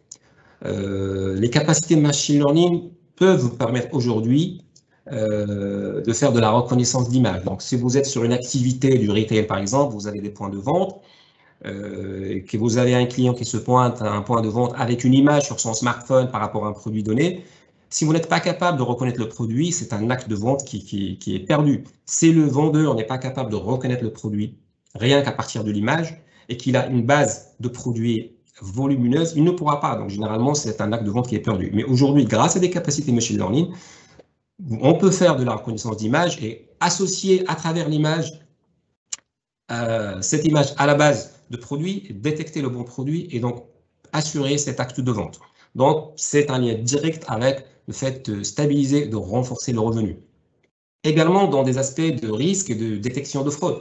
C'est quelque chose qui est très présent aujourd'hui et qui est très fortement recommandé. Donc, il ne faut pas voir la machine learning aujourd'hui, à titre d'exemple, quelque chose qui relève de la science-fiction. C'est quelque chose qui est aujourd'hui maîtrisé, qui est opérationnel et qui est intégré au niveau des processus de gestion, notamment les processus de gestion financiers.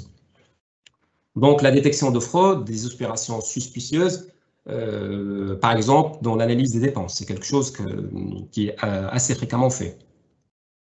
En plus de capacité technologique de machine learning, il faut, ce qu'on disait tout à l'heure, c'est qu'il faut pouvoir anticiper. Donc, je pense qu'au tout début de la présentation, la question que j'avais lancée, c'est pourquoi on ne peut pas anticiper. Donc, aujourd'hui, anticiper n'est pas qu'un effort de réflexion intellectuelle, il faut que vous puissiez le faire grâce à de la technologie, de manière métrique, de manière mesurée.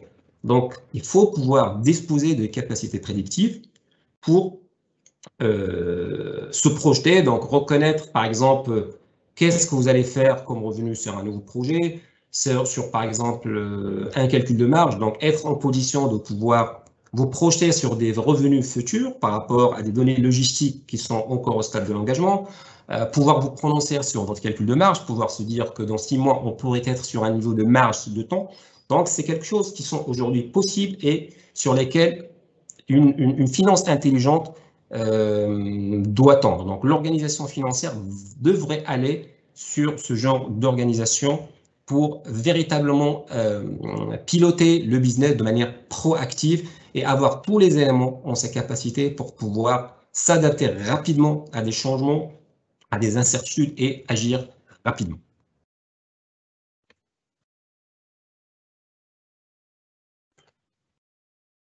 Aujourd'hui, c'est quelque chose qu'on sait faire donc, et qu'on a fait avec plusieurs de nos clients.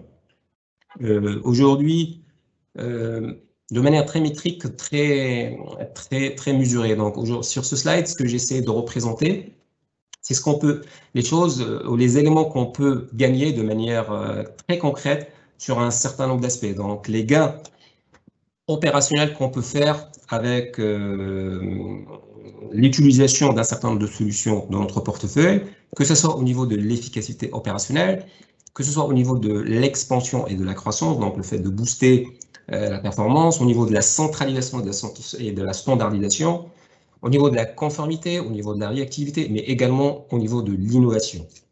Alors, plusieurs indicateurs ici, je ne vais pas les parcourir tous. J'ai choisi, on va dire, trois thèmes principaux qui sont en lien direct avec ce qu'on a vu tout à l'heure en matière de résilience financière. Donc, en matière, par exemple, de gestion de clôture, on peut aller jusqu'à 20% de réduction sur les coûts financiers et jusqu'à 50% de réduction en matière de coûts d'audit. On peut faire jusqu'à 50% de réduction sur le cycle de clôture, donc réduire le temps par 2, ce qui est très puissant. Sur la partie liquidité et gestion de la trésorerie, donc on peut être sur des niveaux de réduction qui sont extrêmement importants. On peut aller jusqu'à 50% de réduction de votre coût de gestion de la trésorerie et de liquidité. On peut aller jusqu'à réduire le taux d'erreur en matière de calcul de prévision qui peut aller jusqu'à 100%, donc entre 50 et 100%. Donc, beaucoup de gains qu'on peut faire. Donc, je ne vais pas les parcourir tous. Par exemple, ici, on peut aller jusqu'à 35% de réduction en matière d'exigence sur les fonds propres. Donc, ces éléments qui sont récoltés à travers des métriques réels qui sont mesurés par rapport à des use cases et des cas pratiques dans notre parc de clientèle. Sur le plan des risques, de la même manière, donc on a un nombre de solutions qui est extrêmement riche et qui vous permettent de gérer, on va dire, tout ce volet, donc que ce soit la gestion des risques, la gouvernance des accès, tout le volet cybersécurité, donc avec des gains qui sont à la fois très significatifs et très compétitif sur le plan, on va dire, tarifaire. Jusqu'à 25% de réduction des pertes liées au risque imprévu, jusqu'à 20% d'économie et par exemple, jusqu'à 99% de réduction des violations SOD. Donc, les SOD, c'est la segregation of duties. Donc, c'est ce qu'on appelait tout à l'heure, donc la séparation des tâches. Donc, on peut couvrir grâce à nos solutions de manière complète qui peut aller jusqu'à quasiment 100% ce risque-là. Donc aujourd'hui, je vous propose de partager avec vous j'ai pas envie de dire des cas d'école, mais les best-in-class companies. Donc des cas qui ont utilisé nos solutions pour se développer, pour se transformer en matière de gestion financière et pour développer justement cette résilience. Donc quelques exemples qui sont très significatifs. Par exemple, au niveau de la Japan Tobacco International, qui est un acteur excusez-moi, qui est un acteur mondial de premier plan de l'industrie du tabac. Donc, l'objectif qui a été atteint par cette entreprise, c'est l'amélioration de son efficacité opérationnelle. Donc, justement, grâce à la restructuration de son plan de compte et de son de profit. Donc, ils ont optimisé leur structure de compte et leur structure de son de profit. Donc, ils sont passés par exemple, de 7000 centres de profit à 350 centres de profit. Ils sont passés de 9000 comptes à 3000 comptes. Donc, véritablement, une optimisation qui leur a permis d'atteindre leur principal objectif, qui est en quelque sorte de renforcer l'avantage concurrentiel de Tobacco. Au niveau de la Zolando, par exemple, qui est une entreprise de commerce électronique allemande. Elle est présente dans 17 pays européens. Donc, elle a pu opérer une transformation de la gestion financière basée sur nos solutions et qui lui permettent aujourd'hui d'avoir une visibilité totale sur la trésorerie et sur les comptes de trésorerie à travers une gestion étendue de la trésorerie. C'est une gestion qui est faite aujourd'hui avec une intégration parfaite avec toutes les banques à travers des communications automatiques, notamment avec des technologies qui parlent le langage des banques, Swift et j'en passe. Elle a permis aussi à Zolando de développer véritablement sa gestion financière à travers des processus qui bénéficiaient des best practices dans son secteur d'activité. Le troisième exemple que je souhaite partager avec vous, c'est Enel, qui est le principal producteur d'énergie aujourd'hui, d'énergie électrique en Italie, et aujourd'hui qui a opéré également une transformation qui lui permet aujourd'hui d'optimiser son processus de clôture à travers toutes ses filiales. On ne parle pas que du processus de clôture au niveau de la maison mère, mais c'est véritablement au niveau du groupe qui est passé de 16 jours ouvrés à 5 jours ouvrés. Et aujourd'hui, ce processus de clôture, il a été en quelque sorte facilité grâce à la mise en place d'une finance centralisée. Donc, c'est ce qu'on disait tout à l'heure, véritablement tendre vers cette notion de centralisation où aujourd'hui le groupe, il est alimenté en temps réel par toutes les données financières qui s'opèrent dans les filiales. C'est un mécanisme aussi qui leur permet aujourd'hui d'opérer très facilement leur processus de consolidation.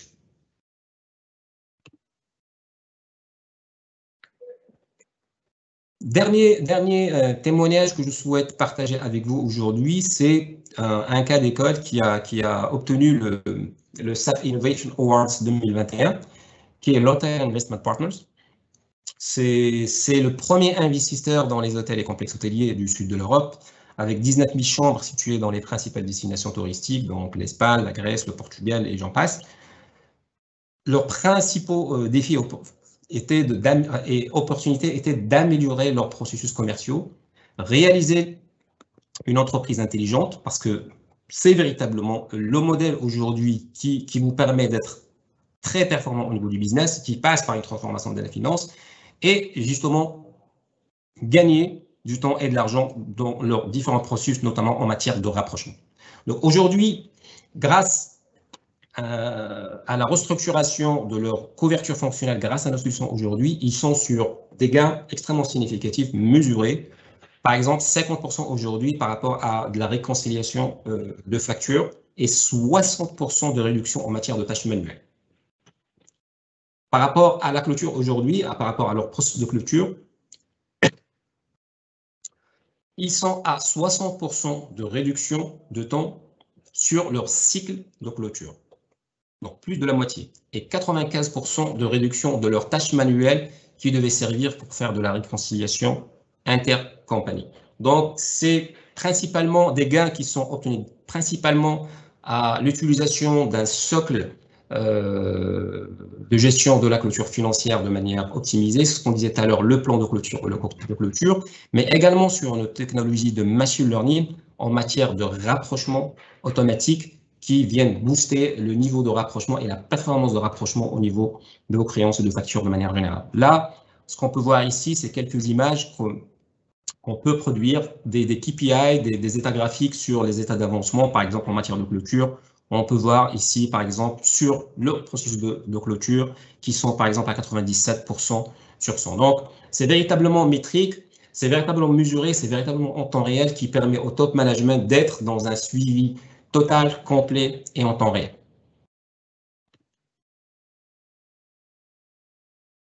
Et on arrive à la fin de cette présentation, donc je vous remercie beaucoup pour votre intérêt, pour votre suivi, et j'espère que vous y avez trouvé de l'intérêt, si ce n'est pas totalement, au moins sur certaines parties, et je serai très très ravi de répondre à vos questions, au moins d'essayer de clarifier un certain nombre de choses, et éventuellement être à votre disponibilité si vous souhaitez, par exemple, par la suite, qu'on creuse davantage un certain nombre de sujets ou des use cases avec vous. Naturellement, nous sommes disponibles. Je vous rends la main, Khalida. Oui, très bien. Merci beaucoup, Abdelrahim. Très intéressant. Aujourd'hui, effectivement, comment développer cette résilience financière. Aujourd'hui, il y a bien sûr beaucoup d'outils qui permettent donc à l'entreprise de subir cette transformation financière pour devenir une entreprise intelligente. J'attends encore, nous n'avons pas encore de questions, donc j'invite notre auditoire à poser les questions. L'exposé était très riche. Moi, peut-être que je vais poser ma première question. On a parfaitement compris un petit peu donc tout le processus aujourd'hui pour développer cette résilience financière et comment aujourd'hui faire cette transformation.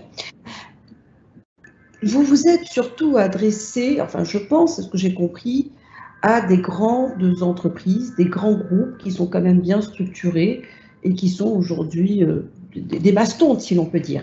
Ma question ici au Maroc ou ailleurs, dans d'autres pays africains, parce que nous avons beaucoup de participants d'entreprises d'Afrique du Nord et d'Afrique de l'Ouest, est-ce que ce modèle que vous avez présenté peut effectivement être implémenté, tout ce processus implémenté au sein de PME, de façon à ce que comment aujourd'hui on peut aider ces PME à opérer leur transformation financière et puis développer aussi, comme vous l'avez bien dit, cette résilience financière. Y a-t-il des outils spécifiques adaptés à la PME pour pouvoir effectivement gagner en compétitivité, gagner en gains et ainsi de suite? Parce qu'effectivement, toutes les réductions, enfin tous les gains que vous avez exposés, 20% sur les coûts de risque, 50% sur les coûts d'audit, 50% sur les coûts de gestion, etc., c'est quand même pas négligeable. Et la PME aujourd'hui gagnerait énormément à gagner en compétitivité. Notre tissu, par exemple, ici au Maroc, est principalement composé de PME Est-ce que ce processus, effectivement, peut être implémenté facilement auprès d'une PME? Alors, je vous remercie pour cette question, Farida, parce qu'elle est une question qui est dans le mille. On a en quelque sorte la fâcheuse réputation en tant qu'SAP qu'on ne sait s'adresser qu'à des grands comptes, qu'à des grands clients. Donc, on a cette fâcheuse réputation, mais je peux vous rassurer tout de suite par rapport à cela. Donc, aujourd'hui, de manière très claire, aujourd'hui, notre parc client, il est composé aujourd'hui à hauteur de 80% de PME et PMI. Donc, c'est quelque chose qu'on sait adresser. Nous avons même des solutions pour les toutes petites entreprises, voire même pour des solutions pour de l'entre-entrepreneuriat. Donc, aujourd'hui, la volonté des SAP déjà de s'implanter dans la région, elle sait pertinemment que le tissu économique de la région, il est composé majoritairement de PME et de PMI. Donc, on sait adresser ce genre de compagnie, on sait adresser leurs problématiques et on a les solutions qui leur permettent d'opérer ce genre de transformation.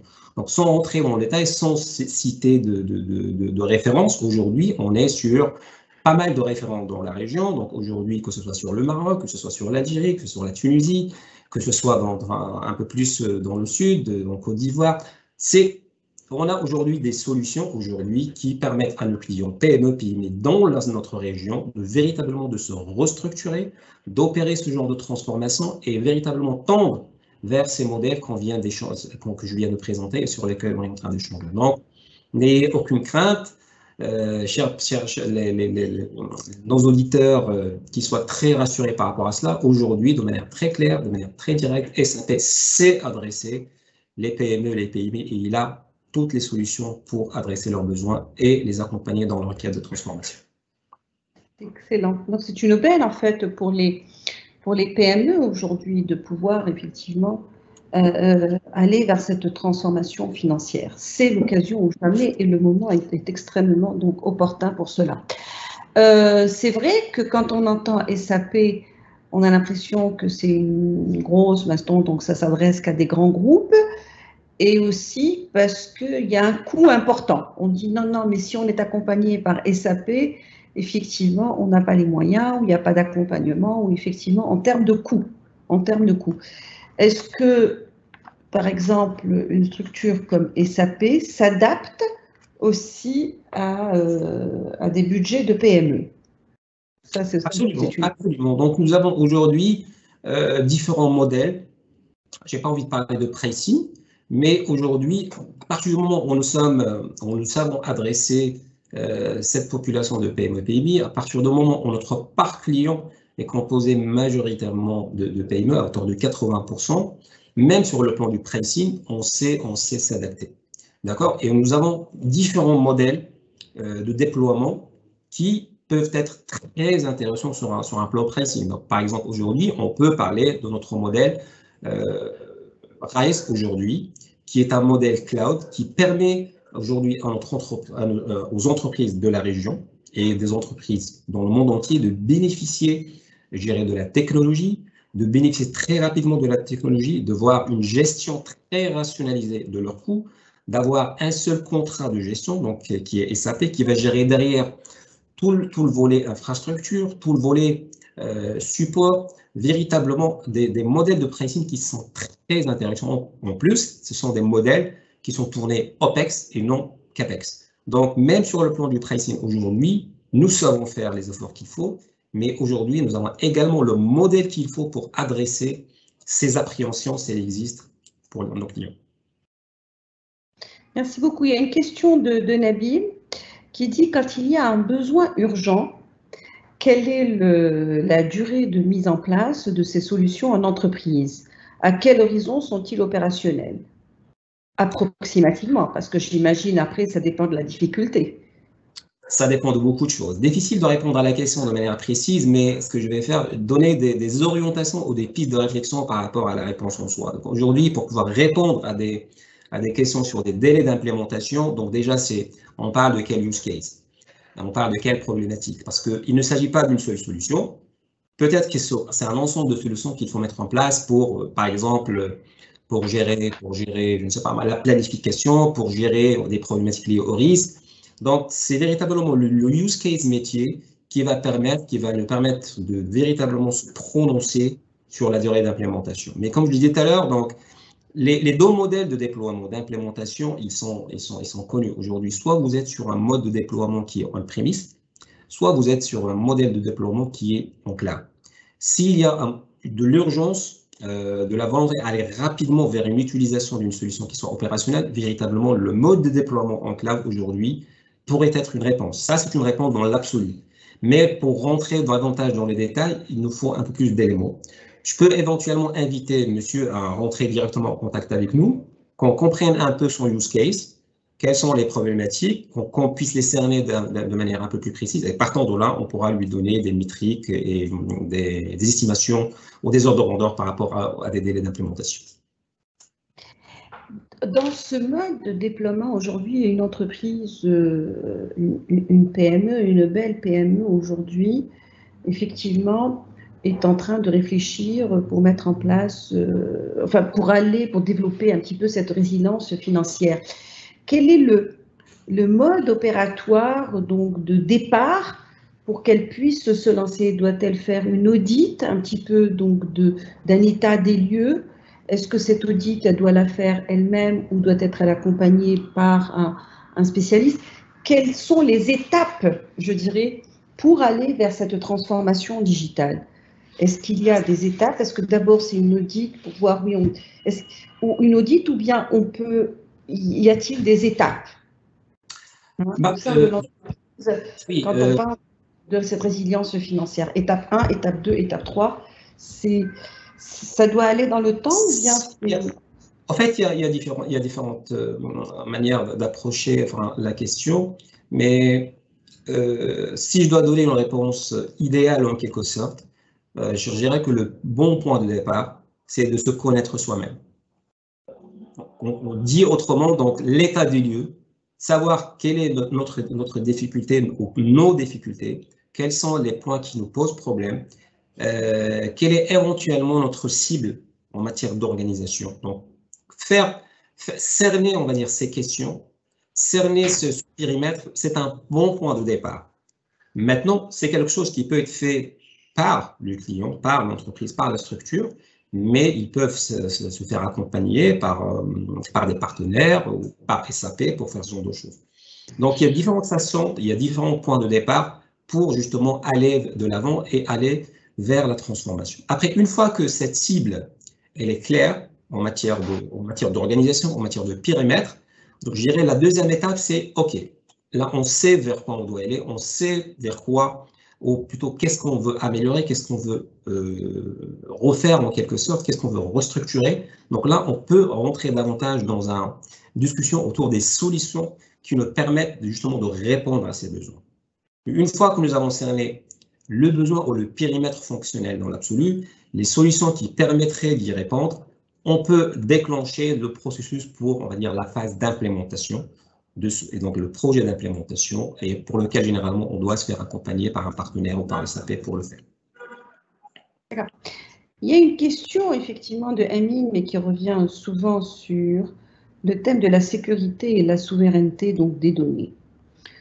Où est-ce que, par exemple, les données aujourd'hui sont stockées à votre niveau? Comment vous pouvez rassurer le client aujourd'hui, une fois ces données ils sont stockés où? Comment le rassurer que c'est sécurisé? C'est une question qui revient très, très souvent et elle est légitime. Donc, on n'est pas fâché quand on entend cette question, bien au contraire, parce que c'est déjà révélateur d'un intérêt par rapport à l'idée en soi. Donc, c'est un bon point de départ. On peut rassurer nos clients par rapport à. Aujourd'hui, en matière de gestion du cloud, en matière de sécurité, on peut démontrer tous les certificats qu'on puisse imaginer par rapport à la gestion sécuritaire et sécurisée de l'information qui est gérée à notre niveau. Ça, c'est en mode cloud. Mais on peut également être sur des hébergements d'informations qui s'appuient sur des hyperscalers. Donc, on peut s'appuyer sur un partenaire de gestion, par exemple Microsoft Azure, par exemple Amazon, par exemple Google Cloud. Donc, on a différents modes, mais la gestion de l'information, de la sécurité de l'information, elle est assurée. Le deuxième point, enfin le point essentiel qu'il faut comprendre en matière de gestion cloud, le modèle qu'on propose, qui est le modèle RISE aujourd'hui, c'est que le client, il aura un seul contrat. Donc, il n'a pas à gérer une multitude de contrats et, on va dire, s'éparpiller en matière d'efforts sur plusieurs partenaires et fournisseurs. Son interlocuteur, c'est SAP. C'est SAP qui lui garantit la sécurité par rapport à son information, qui lui garantit la sécurité et la disponibilité de l'information et qui lui garantit la disponibilité de son environnement de production. Donc, c'est une sécurité qui est assurée, qui est totale. Et s'il y a besoin, on peut faire des ateliers avec le monsieur qui a posé la question pour rentrer davantage dans le sujet et le rassurer davantage. D'accord. Bon, il y a une question, mais je n'ai pas très bien compris. Je ne sais pas qui c'est qui l'a posée, qui dit: est-ce que la culture de l'entreprise n'est pas aussi importante pour pouvoir faire face à la pandémie? La culture, je pense que c'est une question d'ordre philosophique, mais je pense que elle se pose à juste titre. J'ai envie quand j'entends la question, je fais un lien direct avec l'exemple que j'ai donné tout à l'heure, avec l'entreprise qui a privilégié la mobilité de ses employés en leur offrant des PC bien avant la campagne Covid. Une autre entreprise qui n'était pas dans ce mode d'action, qui n'était pas dans cette culture. Et on a vu la différence du jour au lendemain quand le confinement s'est installé. Donc la culture, bien entendu, c'est un moteur principal pour aller de l'avant. Je vous l'accorde, monsieur. Je suis aligné. Très bien, parfait. Écoutez, là, je n'ai plus de questions. Apparemment, bon, tout a été couvert. Encore une J'espère dernière. que c'était clair, surtout. Non, tout était clair, tout était limpide, une présentation très complète. Je tiens quand même à vous féliciter, à vous remercier. Non, il n'y a plus de questions. Donc, on arrive au terme de notre session. Saad Rahim, merci beaucoup. J'espère qu'on aura l'occasion de refaire un événement, mais en présentiel, pas en distanciel, parce que ça nous manque, mais je pense qu'on va y aller vers très prochainement, probablement à la rentrée. Je voudrais également remercier mes nombreux participants à cette rencontre de cet après-midi. Vous avez été nombreux à répondre présents. Merci beaucoup, merci pour votre confiance. Et je vous dis donc à très bientôt. Je vous souhaite une très bonne soirée. Merci beaucoup. Merci Farida, merci tout le monde. Bonne journée. Merci à vous de même.